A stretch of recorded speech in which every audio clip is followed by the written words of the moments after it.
शोषणारी वाळू. आपण कधी समुद्रावरती फिरायला गेलात का?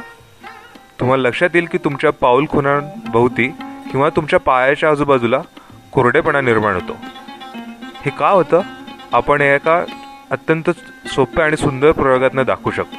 यासाठी पाहिजे समुद्रावरची वाळू आणि पाणी.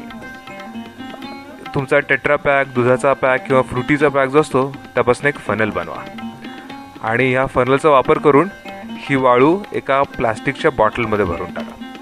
साधारण 3/4 ती बॉटल ह्या वाळूने भरली पाहिजे आणि या वाळूमध्ये हळूहळू पाणी टाका जे त्या वाळूला भिजवायला लागेल. थोडं पाणी मुरायला वेळ लागतो, त्यामुळे थोडं पाणी टाकायचं, थांबायचं आणि परत थोडं पाणी टाकायचं.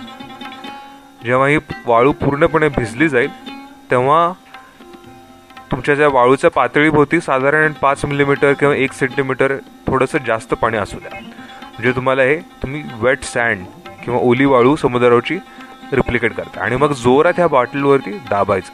तुम्हाला लक्षात येईल की पाण्याची पातळी ही एकदम खाली जाते. आपल्याला काय वाटतं की आपण बॉटल दाबलो की पाणी वर जाईल, पण पाणी खाली जातं आणि तुम्ही अगदी बाल्टी उलटी जरी गेली तरी पाणी खाली पडत नाही.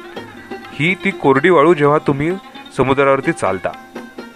ह्यामध्ये होतं काय की जेव्हा तुम्ही या वाळूवरती दाबता तर वाळूचे कण एकमेकांच्या बाजूला जातात किंवा जी वाळूची रचना असते ती बदलली जाते आणि त्यातनं जे निर्माण झालेल्या भेगा असतात त्यामध्ये पाणी शोषलं जातं.